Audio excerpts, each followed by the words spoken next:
ఈరోజు మన జీవితాల్లో అనేక సార్లు నమ్మలేని పరిస్థితిలో ఉన్నామేమో. Give me one reason to worship God.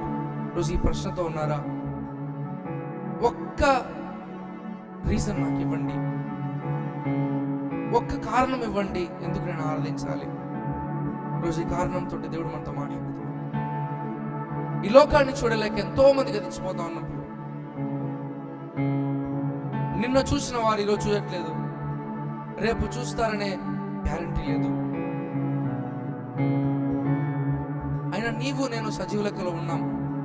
ఈరోజు కేవలమైన ఒకే ఒక కారణం ఏంటంటే నీవు నేను సజీవ లెక్కలో ఉన్నాం.